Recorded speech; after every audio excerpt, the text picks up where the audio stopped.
শ্রদ্ধা জগৎজননীর জন্ম মাস। আর কয়েকটা দিনই বাকি আছে শ্রাবণ শেষ হতে, তারপরে আমরা পুরুষোত্তমের জন্ম মাস ভাদ্র মাস শুরু করব। একটু আগে একজন দাদা গাইছিলেন, আমি বেদ বিধি ছাড়ি। আমি তাকে অনুরোধ করব পুরুষোত্তমের রচনা করা এই গান, সেই গানের সুর এবং কথার প্রোনাউন্সিয়েশনটা একটু দেখে নিতে, কারণ আজকাল ইউটিউবে অনেক কিছুই আছে। এই গান দিয়েই আমি আজকে ইষ্ট প্রসঙ্গে শুরু করি। আমি বেদ বিধি ছাড়ি বেদনা হারি, হরিনাম সদা গাই রে। ঠাকুর বলছেন বেদ বিধি, এই যে নিয়ম মেনে আমরা সমস্ত কিছু নিয়ম করি, পুজো অর্চনা যাই কিছু করি না কেন, সবার উপরে কিন্তু পরম পিতার নাম করা। অনেক সময় অনেক কিছু আমাদের জীবনে হয় না, অনেক সময় দেখা যায় নিয়ম নীতি মেনে আমরা অনেক কিছু জিনিস করতে পারি না, কিন্তু ঠাকুরের নাম নিতে কিন্তু আমাদের অসুবিধা হয় না। তাই তিনি বললেন, সন্ধ্যা আমার বন্ধা হোক, তাহে নাহি কোনো শোক, তর্পণ জল অর্পণ বিনা রধু পিতৃলোক। কত বড় কথা এটা। ছোটবেলায় আমার বাবা এই গানটা আমাকে ধরে ধরে বোঝাতেন, কারণ খুব কঠিন শব্দ এই গানের মধ্যে আছে। সন্ধ্যা আমার বন্ধা হোক, আমরা ত্রিসন্ধ্যা করি, সেই সন্ধ্যারও আমার দরকার নেই। অনেকে মানেন এসব জিনিস, সবাই মানেন। আমরা যারা হিন্দু সম্প্রদায়ের মানুষ, তারা প্রত্যেকেই সন্ধ্যা আহ্নিকটা মানি, কিন্তু হয়তো কোনোদিন সেসব জিনিসও আমার জীবনে থাকলো না। তাই বলছেন, সন্ধ্যা আমার বন্ধা হোক, তাহে নাহি কোনো শোক, তর্পণ জল অর্পণ বিনা রোধক পিতৃলোক।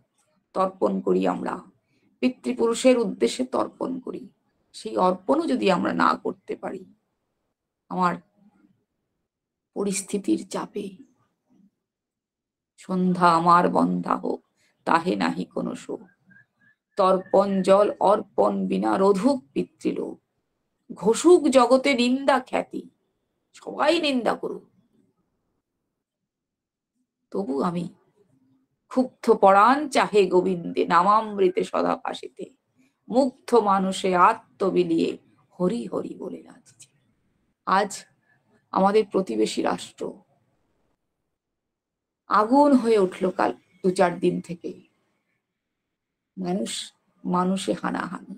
ঠিক সেই সময়টাই আজ থেকে 50 বছর আগে সে মানুষ, এইসব মানুষরাই, তাদের পূর্বপুরুষরা এই দিনগুলো দেখে এসেছিলেন। 1946 সাল ঠাকুর আসলেন। আজ আপনারা আজকের দিনটা দেখে টিভিতে দেখে, ইন্টারনেটে দেখে, আমরা মোবাইলে দেখে বুঝতে পারছি সিচুয়েশন সাংঘাতিক খারাপ হয়ে গেছে। 1946 সাল, ঠিক এইরকম এর থেকেও ভয়ঙ্কর সিচুয়েশন হলো। শ্রী ঠাকুর শ্রী বড় মাকে বললেন যে, বড় বউ, কাল আমরা চলে যাব, তুমি তোমার জিনিসপত্র গুছিয়ে দিও। এবার আপনারা আজকের দিনটা যেহেতু প্রতিবেশীর, এটা আমরা দেখতে পাচ্ছি তাদের কষ্ট, তাদের হাহাকার, তাহলে আমরা এখন বুঝতে চেষ্টা করব ওই দিনটা কি হয়েছিল, যখন পাবনা আশ্রমে একজন ভক্তকে হত্যা করা হলো। তখন ঠাকুর কাঁদতে শুরু করলেন, বললেন, আশ্রমও রেহাই পেল না, আশ্রমও রক্তে লাল হয়ে গেল, আর আমি থাকবো না। ঠাকুর অসুস্থ হয়ে পড়লেন। এবার চেঞ্জের দরকার। কোথায় যাবেন? কোথায় যাবেন তিনি? ক্ষুব্ধ মনে ভক্তদের ডেকে বললেন, যেখানে ডাইভোর্স কম হয় সেখানে আমার যাওয়ার ইচ্ছা। অর্থাৎ যেখানে মাতৃশক্তির একটা পাওয়ার আছে, আমরা বলি মাতৃশক্তি, কিন্তু মাতৃশক্তির সম্মান আছে, সেখানে আমার যাওয়ার ইচ্ছে। শ্রদ্ধেয় রাজেন মজুমদার দা, শ্রদ্ধেয় বীরেন মিত্র দা, সবাই খোঁজ করতে আরম্ভ করলেন ভারতবর্ষের কোন এক কোথায় আছে সেই জায়গা যেখানে ডাইভোর্স কম হয়, যেখানে বর্ণাশ্রম মেনটেন হয়। তখন কলকাতা হাইকোর্টে খবর না হলো যে কোথায় ডাইভোর্স কম হয়। দেখা গেল কলকাতায় মানে ওয়েস্ট বেঙ্গল সেই জায়গা নয়। খুঁজতে খুঁজতে অবিভক্ত বিহার, আজকে ঝাড়খণ্ড হয়েছে, কিন্তু সেটা ছিল বিহার। অবিভক্ত বিহারই একমাত্র প্রদেশ ভারতবর্ষের মধ্যে যেখানে ডাইভোর্স কম হয়, যেখানে মাতৃশক্তির সম্মান আছে। ঠাকুর চাইলেন যেতে। এবার চয়ন করা হলো শহর, কোনটি শহরে যাবেন। দেখা গেল দেওঘর এমন একটি জায়গা, সেখানে বায়ু পরিবর্তন করতে জননী দেবী অনেক বছর আগে এসেছিলেন এই দেওঘরে, বড় মাও এসেছিলেন অনেক বছর আগে। দেখা গেল সেইখানে, সেই শহরে যেখানে জল হাওয়া বিশুদ্ধ, সেখানে দেবাদিদেব মহাদেব বসে আছে।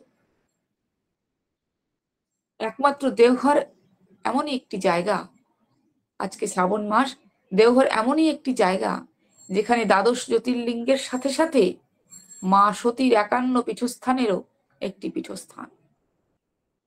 দ্বাদশ জ্যোতির্লিঙ্গ ভারতবর্ষের সব জায়গায় ছড়িয়ে আছে, কিন্তু বৈদ্যনাথ ধাম একমাত্র জ্যোতির্লিঙ্গ যেখানে পাশাপাশি 51 পীঠস্থানের একটি পীঠস্থানও আছে। দেবী জয় দুর্গা। ঠাকুরের ইচ্ছে হলো এখানে যেতে। এবার বড় মার কথা বলি। বড় মা সেদিন কি করেছিলেন, ঠাকুর তাকে গুছিয়ে নিতে বললেন, তিনি গুছালেন, তার জিনিসপত্র গুছালেন, ছেড়ে এলেন তার বিশাল সংসার, যতটুকু প্রয়োজন ততটুকুই আনলেন। যে বিদেশে গিয়ে ঠিক ততটুকু জিনিসই আনলেন, অনেক কিছু আনতে পারতেন, অনেক কিছু আনতে পারতেন, কিন্তু আনেননি। কিন্তু তিনি ভুললেন না শ্রী শ্রী ঠাকুরের ক্ষুদ্রাতি ক্ষুদ্র জিনিস, যা বিদেশে গিয়ে হয়তো লাগতে পারে। হয়তো তিনি নিজের কথা ভাবলেন না, কিন্তু হয়তো তিনি ঠাকুরের কথা ভেবে ক্ষুদ্র থেকে ক্ষুদ্র জিনিস তিনি সাথে করে আনলেন, যদি লাগে বিদেশে গিয়ে। এবার এলেন, অত বড় সংসার, হিমায়তপুর, পাবনা সৎসঙ্গ আশ্রম, চললেন ঠাকুর। সেদিনটার কথা ভাবলে, যখন ভাবি আমরা, আজকের এই সিচুয়েশনটা যখন দেখি, তখন সত্যি বুক ফেটে জল আসে। এই বিশাল সংসার তিনি সেখানে করেছিলেন। কি করেননি ঠাকুর বিশ্ববিজ্ঞান কেন্দ্রে? 1946 সালে 1.5 কোটি টাকার সম্পত্তি তিনি ছেড়ে এসেছিলেন। বিশ্ববিজ্ঞান কেন্দ্র, সৎসঙ্গ তপবন্ধী স্কুল, সৎসঙ্গ ফিলান্থ্রপি অফিস, সৎসঙ্গ আনন্দবাজার পূর্ত বিভাগ, কি ছিল না, মাতৃসংঘ, যুব সংগঠন, হসপিটাল, কি করেননি তিনি সেখানে? সমস্ত কিছু উঠে দাঁড়ালেন ঠাকুর। প্রথমে হুজুর মহারাজ সরকার সাহেবকে প্রণাম করে, পিতা শিবচন্দ্রকে প্রণাম করে, যখন তিনি মাতৃ মন্দিরে প্রণাম করতে উঠছেন, কান্নায় ভেঙে পড়লেন ঠাকুর। দেশ ছাড়া বড় কষ্ট, যে দেশ ছাড়েনি সে বুঝবে না দেশ ছাড়ার আঘাত কতখানি। ভেঙে পড়লেন ঠাকুর। কাঁদতে কাঁদতে জননী মনমোহিনী দেবী প্রতিকৃতিতে বলছেন, মা আমি চলে যাচ্ছি, আমার দেশ মাতৃকা, আমার জন্মভূমি সব ছেড়ে বিদেশে চলে যাচ্ছি। শ্রদ্ধেয় পণ্ডিতদা গুরুপ্রসন্ন ভট্টাচার্য, যিনি কৃষ্ণপ্রসন্ন ভট্টাচার্যের বড় ছেলে, তার পরীক্ষা ছিল বলে তিনি সাথে আসেননি ঠাকুরের। পরিবারের সবাই আসা সত্ত্বেও তিনি আসেননি। একদিন তিনি কথায় কথায় এই কথাগুলো বলছিলেন আমাকে, আমরা গল্প করতাম, তখন তিনি, আমারই বন্ধুর বাবা তিনি বলছিলেন সেদিনের কান্না, ঠাকুর ডুকরে ডুকরে কাঁদছে। আজকে আপনারা আমাদের প্রতিবেশী রাষ্ট্রের কথা ভাবলে বুঝতে পারবেন সেদিনটা কি ছিল। ঠাকুর হাউ হাউ করে কাঁদছেন। দেশ ছাড়া বড় যন্ত্রণা। আজকে থেকে তিনি আর আসলেন না তো, কোনোদিন আসলেন না, কোনোদিন ফিরলেন না। একমাত্র ঠাকুর জানতেন তিনি আর কোনোদিন আসবেন না, আর কেউ জানতো না। সবাই ভাবছিল যে কিছুদিনের একটা চেঞ্জ হবে, তারপরে আবার ঠাকুর আসবেন। বড় মা তাই ঠাকুরের ক্ষুদ্র ক্ষুদ্র জিনিস গুছিয়ে নিয়েছিলেন। তিনি প্রশ্ন করেননি তার স্বামীকে, পুরুষোত্তমকে, কোথায় নিয়ে যাচ্ছ আমাকে, কোন দেশে নিয়ে যাচ্ছ, আমরা যেটা করি, করেননি। ভালোবাসার নিজের জায়গায় কিন্তু অনেক ভালোবাসা থাকে। পরিবার, পরিচিতি, পরিবেশ, নদীমাতৃক দেশ পাবনা, সব কিছু ছেড়ে রুক্ষ সূক্ষ্ম দেওঘরে এলেন। একটাই বাড়ি, মেমোরিয়া, 40-50 জন মানুষের গ্যাদারিং। আসার সাথে সাথে সুরেন সেনদা দই চিড়ের ব্যবস্থা করে রেখেছিলেন, ঘুটে কয়লার ব্যবস্থা করে রেখেছিলেন। প্রথমে একমাত্র 2 সেপ্টেম্বরের দিনই ঠাকুরের 5 বার ভোগ হয়, প্রত্যেকদিন 4 বার হয়, একমাত্র 2 সেপ্টেম্বরের দিন 5 বার হয়। কারণ যখন প্রসেশনটা ঘুরে আসে তখন সঙ্গে সঙ্গে ঠাকুরকে দই চিড়ে ভোগ দেওয়া হয়। জগৎজননী সবাইকে দই চিড়ের প্রসাদ দিলেন। তারপর শুরু হলো তার প্রতিদিনের, যেটা করে এসেছিলেন পাবনার, সেই নিয়ম, ঠাকুরের ভোগের আয়োজন। এই মানুষগুলো কোথায় থাকবেন, ঠাকুর যেন বিচলিত না হন, ঠাকুর যেন কষ্ট পান না, এই মানুষগুলোর কথা ভেবে। তাই তারই সতেজদীপ্ত সন্তান পরম পূজ্যপাদ শ্রী শ্রী বরদা আর পরমারাধ্যা জগৎজননী, তারা দুজনে মিলেই কিন্তু সংসারটাকে আস্তে আস্তে, ঘরোয়া সংসার, বাইরের সংসার তো পরম পিতা তিনি দেখিয়ে দিচ্ছেন কি করতে হবে কি করতে হবে না, কিন্তু ঘরের যে সংসার, তাদের খাদ্য নানান রকম, একজনটা 50 জনের মানুষে আমরা বুঝতে পারি একটা পরিবারে যখন সবাই একসঙ্গে হয়ে যায় কোনো দুর্বিষহ দিনে, যেমন আনন্দের দিনেও হই আমরা বিবাহ টিবাহ সবকিছুতে, কিন্তু যখন দুঃখের দিনে আমরা একসাথে হই তখন কিন্তু মানুষের চিন্তাধারাটা প্রত্যেকের আলাদা থাকে। প্রত্যেকটা মানুষ সেদিনকে বুঝেছিল তারা সব ছেড়ে এসেছে। প্রত্যেকটা বাড়িতেই তো সম্ভ্রম বা সম্ভ্রান্ত বাড়ি ছিল।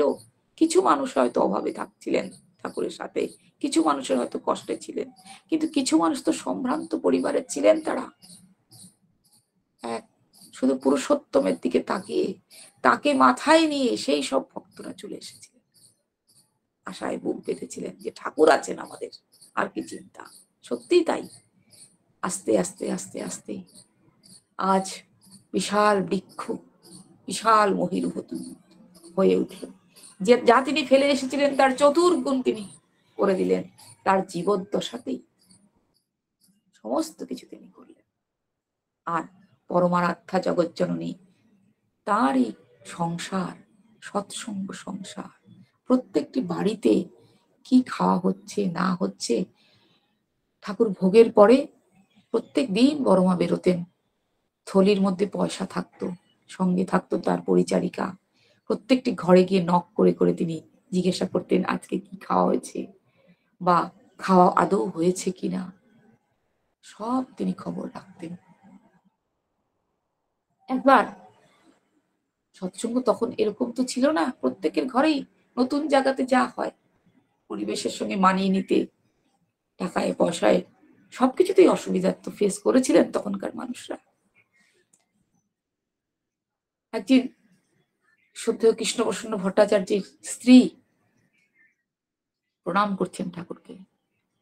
ঠাকুর বলছেন তুই শাড়িটা ওরকম করে পরেছিস কেন রে? 2খানা শাড়ি একসাথে পরেছেন। কিছু উত্তর দেননি, উত্তর দেওয়ার মতন কিছু ছিলও না তার কাছে। ঠাকুর প্রণাম করে তিনি, ঠাকুর বাড়িতেই তার বাড়ি, বড়মার ঘরের থেকে 1-2 পা গেলেই তার বাড়ি, ওই কোনা দিয়ে যেতে হয়। ঠাকুর বাড়িতে তিনি ঠাকুর প্রণাম করার পরে 1-2 কথা কারোর সাথে বলেছেন, খুব কম সময়ের মধ্যে, খুবই কম সময়। তিনি বলছেন যে আমার ঠাকুরকে প্রণাম করে উঠে যতটুকু কথা বলে যতটুকু সময় লেগেছে, তারপরে আর কোনো কাজ ছিল না। একজন বোধহয় রাস্তায় কিছু কথা জিজ্ঞাসা করেছিল, তার সঙ্গে একটা সাময়িক কথা বলে বাড়ি ফিরে এসেছি। বাড়িতে এসে দেখি যে আমার পোশাক পরিচ্ছদের যতটুকু দরকার ছিল সেটুকু ছিল না বলেই আমি 2টো শাড়ি একসাথে পরে গেছিলাম, বাকিটুকু জগৎজননী শ্রী শ্রী বড়মা বাড়িতে পৌঁছে দিয়ে গেছেন। তার মানে ওই যে ঠাকুর ব্যথা পেলেন, শাড়ি আছে, 2টো শাড়ি একসাথে পরেছে, কেন পরেন মায়েরা বুঝতে পারেন 2টো শাড়ি একসাথে পরা হয় কেন। ওই যে ঠাকুর কষ্ট পাবেন, ওর কিছু নেই, এই ছিলেন বড়মা। আমার মনে আছে আমার বাবা আসামি মানুষ তো, তখনকার দিনে গরিব ব্রাহ্মণ, বরপেটায় বাবার জন্ম, গরিব ব্রাহ্মণ ব্রাহ্মণের ছেলে বাবা, বাবার কোনোদিন জন্মদিন পালন করা হয়। বাড়িতে জন্মদিন কেউ অতগুলো সন্তানের মা আমার ঠাকুমা, সেসব হয়তো খেয়ালই নেই তখনকার দিনের মানুষের। কিন্তু কথায় কথায় বাবা হয়তো দেওঘরে কাউকে বলেছিলেন যে বাবার জন্ম 1 এপ্রিল। সেটা বড় মা জানতেন। 1 এপ্রিল দিন প্রত্যেক বাড়ি তিনি বাবাকে একটা ধুতি দিতেন। বাবা খুব সল্টের জিনিস খেতে পছন্দ করতেন, মিষ্টিটা একটু কম পছন্দ করতেন। তাই আশ্রমে তখন তো সেই পরিবেশ নেই, সেরকম আতিশয্য নেই। কিন্তু বড় মা বাবার জন্য পরোটা তরকারি করে পাঠিয়ে দিতেন। সল্টেড কাজু বাবা খেতে খুব ভালোবাসতেন। আমি বলতে চাচ্ছি তার উদ্দেশ্যটাই যে এতগুলো মানুষের মধ্যেও কার জন্মদিন কখন, সে যদি বাচ্চা ছেলে হতো তাও একটা কথা ছিল। এই ছিলেন বড় মা। প্রত্যেকটি মানুষ যেন আনন্দে ঠাকুরের কাছে থাকে, দুঃখে যেন না থাকে। আনন্দে নিয়ে তাকে মাথায় করে আমরা যেন সবাই এগিয়ে যেতে পারি। তিনি সবচেয়ে বড় সাধিকা। পরমপূজ্যপাদ আচার্য যদি বর্তমান আচার্য যদি বলছেন তার মতো সাধিকা আর নেই। বলছেন মাতৃসম্মান মানে মায়েদের সৎসঙ্গ। আমার মনে আছে জীবনের প্রথম ইষ্ট প্রসঙ্গে করেছিলাম আপনাদেরই জায়গায়, বঙাইগাঁওতে। 1994 সালে আমি বঙাইগাঁও থাকতাম। 1996 সালে আমি বঙাইগাঁও থেকে ধুবড়ি চলে যাই। যাই হোক, মনে পড়ে সেদিনের কথা। আমি বলেছিলাম যে বড় মা ঠাকুরকে নিয়েই থাকতেন। ঠাকুর কি পছন্দ করবেন, ঠাকুর কি ভালোবাসবেন, কেমন করে চললে ঠাকুরমুখী হয়ে চলা যাবে, তাই তিনি শেখাতেন। আনন্দ, ফুর্তি, রাগ, অভিমান সবকিছুর মধ্যেই কিন্তু বড় মা বোঝাতেন ঠাকুর ছাড়া জীবনে কিছু নেই। ঠাকুরের সামনে অনেক মায়েরা থাকতেন যারা যখন তখন ঝগড়াঝাটি করেন। তাদের ভিতরে অনেক রকম কামনা বাসনা ছিল। তারা ছিলেন অল্প বয়সে বাল বিধবা। তারা যে কাজ কোনো কারণে করতে, কোনো সময় কোনো শাড়ি পরতে পারেননি শখ করে, কোনো সময় ভালো কিছু খেতে পারেননি, ঠাকুর কিন্তু সব ব্যবস্থা করে দিতেন। তবুও তারা ঝগড়া করতেন, সাংঘাতিক ঝগড়া। আর ঠাকুর খুব মজা করে করে তাদের সে ঝগড়া দেখতেন যে কখন তারা বুঝবে আসল মর্মটা কি। যখন তুঙ্গে উঠতো ঝগড়া, কেউ থামাতে পারছে না, তখন বড় মা অস্থির হয়ে যেতেন, এসে শুধু দাঁড়াতেন, কিছু বলতেন না কাউকে, শুধু দাঁড়াতেন। এই দাঁড়ানোটার এত দীপ্ত ভঙ্গি ছিল তার, এত ব্যক্তিত্বময়ী ছিলেন তিনি। ওই দাঁড়ানোটার সঙ্গে সঙ্গেই কিন্তু তারা তাদের ঝগড়া থামিয়ে দিত। একবার ঠাকুর বড় মাকে বলছেন যে বড় বউ, সরোজিনীকে যদি ওই কুমড়োর বিচির ধোকা বানিয়ে খাওয়াতে খুব ভালো হতো। আমরা মায়েরা জানি একে তো কুমড়োর বিচি, তার উপরে ধোকা, বড় কঠিন কাজ। কিন্তু ওই যে ঠাকুর বলছেন, বড় মা বানিয়ে দিলেন। বড় মাকে ঠাকুর কোনো না শব্দ পছন্দ করতেন না। কোনো কেউ যদি বলে না এখন হবে না বা পরে হবে, হচ্ছে না, এই না ওয়ার্ডটা ঠাকুর পছন্দই করতেন না। না একটা ব্যাধিগ্রস্ত ঠাকুর, তাই জলার সাথীতে বলছেন না কথাটির কথা।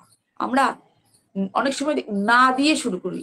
এই না শব্দটি ভীষণ খারাপ, যা মানুষকে ব্যাধিগ্রস্ত করে তোলে। সেই জন্য ঠাকুর বাড়িতে বা ঠাকুর পরিবারের একটি নিয়ম আছে, আপনারা খেয়াল করে দেখবেন। প্রত্যেকে কিন্তু কখনো না করেন না। যে জায়গাটা না, সেই জায়গাটা বলেন চেষ্টা করব, বা পরমপিতা যদি চান তাহলে নিশ্চয়ই হবে। না ডাইরেক্টলি বলেন না। বড় মা ঠাকুরকে কোনোদিন না করতেন না। এবার আমরা যারা বিজ্ঞানসম্মত ভাবে ঠাকুরের কথাগুলো ভাবি, ঠাকুর পছন্দ করতেন না অলৌকিক জিনিস, তাই বিজ্ঞানসম্মত ভাবে বলি, ঠাকুর কিন্তু 250-রও বেশি রন্ধন প্রণালী বা রান্নার মেনু বলে দিয়েছিলেন, যেটা রন্ধন প্রণালী বইতে আমরা পাই। অর্থাৎ তিনি রান্না খুব ভালো জানতেন, ঠাকুর হিসাবে একজন, তিনি সমস্ত মানুষকে এটার সঙ্গে এটা, কারণ মায়েদের কিন্তু ওই সময়টা এত কাজ ছিল না, রান্নাটাই তারা, বাইরের জগতের সঙ্গে তো এত কানেক্টেড ছিলেন না, তাই রান্নাটাই তারা কিন্তু মনোযোগ দিয়ে করতেন। তাই মনটাকে ডাইভার্ট করার জন্য, মনটাকে চেঞ্জ করার জন্য ঠাকুর কিন্তু বারবার রন্ধন প্রণালীগুলো চেঞ্জ করে, এটা দিয়ে এটা করতে পারিস তো, ওটা দিয়ে ওটা করতে পারিস তো, করে দেখতে পারিস তো। তখন তারা করতো, করে আনন্দ পেত, ঠাকুরকে দিত, বা মানুষ তাদের খেয়ে প্রশংসা করত। এটাই প্রশংসা মানে আনন্দ, এই আনন্দ নিয়েই মানুষ বেঁচে থাকা।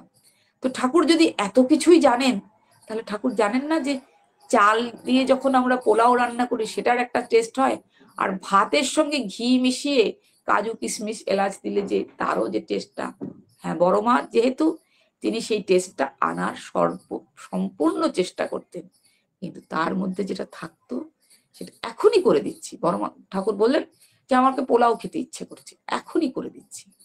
পোলাও রান্না করতে তো সময় লাগে, দায় সারা কাজ তো না এটা, কিন্তু বড় মা করে দিলেন। সেই ভাতটাকে নিয়ে কাজু কিশমিশ এলাচ ঘি দিয়ে এমন সুন্দর করে করে দিলেন, ঠাকুর খেয়ে তৃপ্ত হলেন। তৃপ্ত মানে পজিটিভনেস, তৃপ্ত মানে আনন্দ। আমরা প্রত্যেকে কিন্তু আনন্দটাই চাই। এই টিভি দেখি, মোবাইল দেখি, মানুষের সাথে কথা বলি, যা কিছুর মধ্যে কিন্তু সেই আনন্দটাই খুঁজে বের করতে চেষ্টা করি। তাই তো আচার্যদেব বলেছিলেন না যে শোক মানুষকে পেছন দিকে টানে।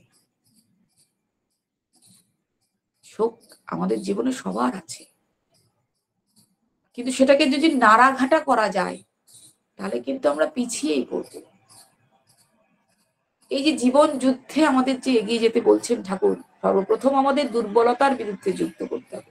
এই দুর্বলতাটাই কিন্তু না, এটা পারবো না, ওটা হবে না, আমি কি একা, আমি কি পারবো।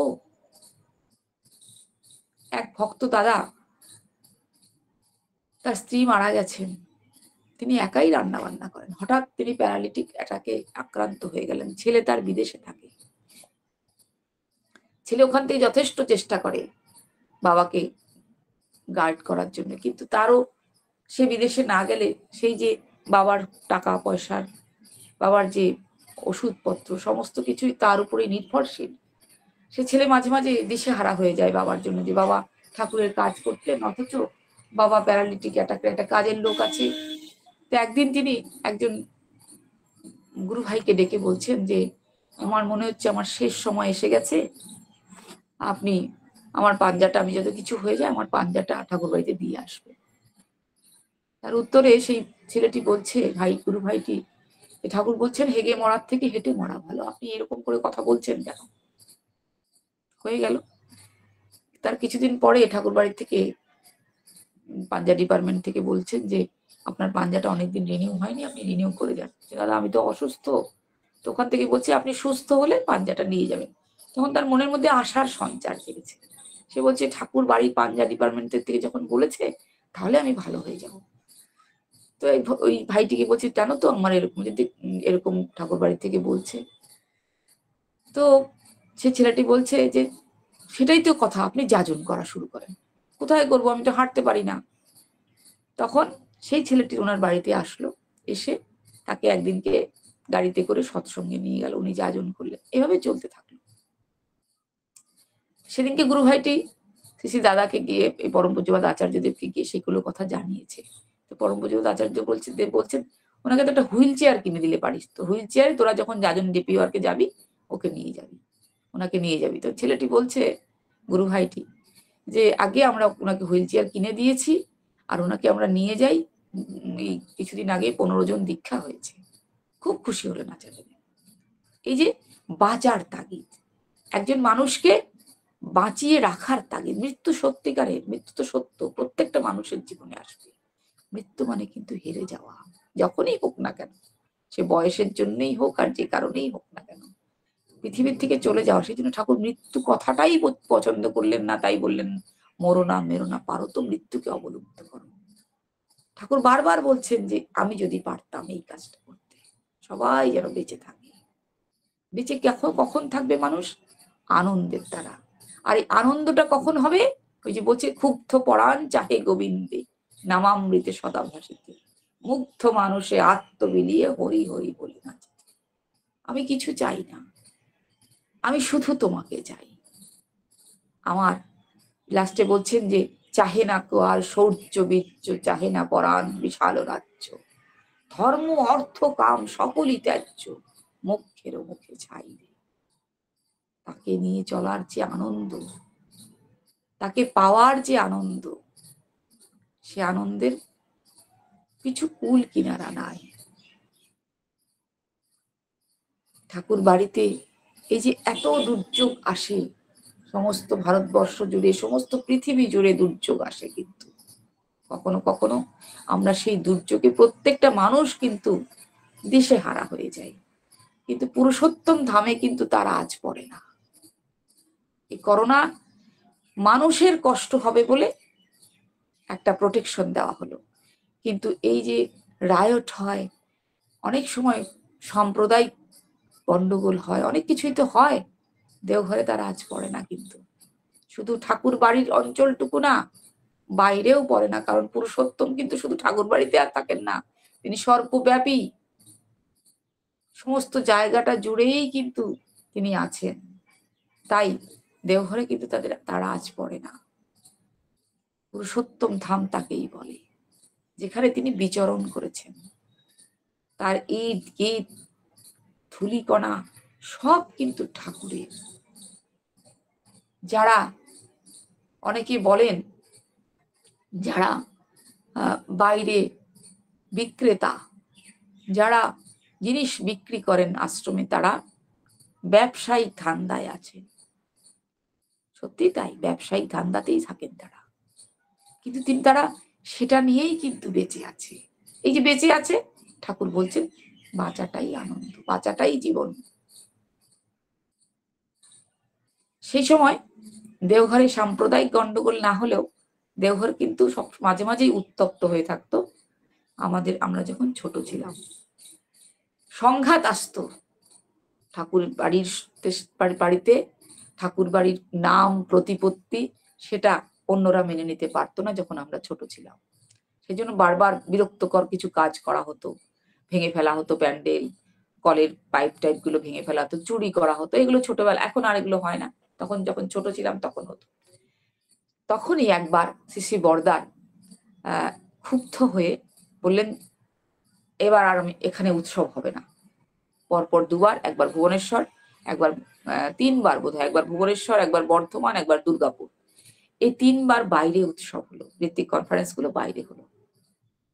যেই বাইরে হলো, সঙ্গে সঙ্গে দেওঘরে যারা বাসিন্দা, স্থায়ী বাসিন্দা, যারা সৎসঙ্গী না, তারা, যারা অন্য ভাষাভাষীর লোক, তারা এসে পরম পূজ্যপাদ শ্রী বরদার পায়ে ধরে বলল যে, আগে এবার আর কোনো গন্ডগোল হবে না, আর এখানে যদি উৎসব না হয় তাহলে আমরা না খেয়ে পেয়ে মরব। প্রত্যেকের ইনকাম হয়, উৎসব আসলে টাঙাওয়ালা রিক্সাওয়ালা, তখন তো টাঙা ছিল, টাঙাওয়ালা রিক্সাওয়ালাগুলোর আনন্দ ধরে না, কি এইবার মেয়ের বিয়ে দেব, উৎসব হবে, উৎসবের পরেই মেয়ে বিয়ে দেব, উৎসব হবে, উৎসবের পরেই ঘরের ছাউনি দেব। তাই যারা ব্যবসা করেন তারাও কিন্তু তাদের পরিবার পালন করেন, যেটা ঠাকুর চেয়েছিলেন। আমার বোধহয় সময় হয়ে গেছে না? আগে আর একটু বলুন, আর 2 মিনিট মতো বলুন, শেষ করে দিন। আর কত? আর 2-3 মিনিট বলুন মা। ঠাকুরের নামে নিন্দা করে একটা চিঠি আসতো, সেই সময় ঠাকুর থাকার সময় খুব নিন্দা হতো সেই চিঠিতে। আর একটি হকার সেই পেপারটা ডিস্ট্রিবিউট করত, প্রচুর ইনকাম হতো তার। যেহেতু আনন্দে খুব খুশিতে থাকতো যে এই পেপারটা বিক্রি করে আমি খুব খুব ইনকাম হচ্ছে। তো একদিন কোনো একটি ভদ্রলোক সেই ছেলেটিকে জিজ্ঞাসা করলো যে, এই যে পেপারটা বিক্রি করে তোর আজকাল খুব ইনকাম হয়, তুই জানিস এই পেপারটার মধ্যে কি লেখা আছে? তো না, আমি তো জানি না কি লেখা আছে, কিন্তু বিক্রি খুব ভালো হয় সেটা জানি। তুই যে ঠাকুরের দীক্ষা নিয়েছিস তার নামে এই নিন্দা। ছেলেটি অঝরে কাঁদতে শুরু করলো। এখন কি করি? সে দেওঘরে গেল। ঠাকুর আছেন তখন, ঠাকুর থাকার সময় তো এই কথা, ঠাকুর আছেন। সে গিয়ে ঠাকুরের পায়ের কাছে গিয়ে বলে, ঠাকুর আমার খুব অপরাধ হয়ে গেছে, এই পেপারটা তো আমি জানিই না, এরকম আপনার নামে খারাপ খারাপ কথা বলছে, এই পেপার আমি বিক্রি করব না, আমি কি করব ঠাকুর? ঠাকুর হাসতে হাসতে বলছেন, তুই যে পেপারটা বিক্রি করিস তাতে তোর আয় কেমন হয়? ঠাকুর, খুব ভালো আয় হয়, আগের থেকে অনেক গুণ বেশি হয়, তুই এটাই কর, তুই পেপারটাই বিক্রি কর। পুরুষোত্তম বুঝিয়ে দিলেন এই নিন্দা খ্যাতি গুণগানে তার কিচ্ছু এসে যায় না, তিনি অবিচল। তাই পরমপিতাকে নিয়ে আমরাও তাকে নিয়ে মেতে থাকি। যা কিছু হোক না কেন, যতই বাধা আসুক না কেন, আমরা পরম দয়ালকে নিয়ে এগিয়ে চলি। জয় গুরু। ভালো থাকবেন, সুস্থ থাকবেন, আনন্দে থাকবেন, প্রকৃতি পরিবেশের সাথে মিলিয়ে কারো মনে আঘাত না দিয়ে, পরিস্থিতির যেন আমাদেরকে বিপর্যস্ত না করে, পরিবেশ যেন ঠাকুর মুখের থেকে আমাদেরকে অন্য পথে না নিয়ে যায়, কারো মনে কোনো রকম দ্বন্দ্ব যেন না হয়, কোথাও যেন মানুষ উত্তপ্ত না হয়, তার দিকে নজর রাখবেন। জয় গুরু।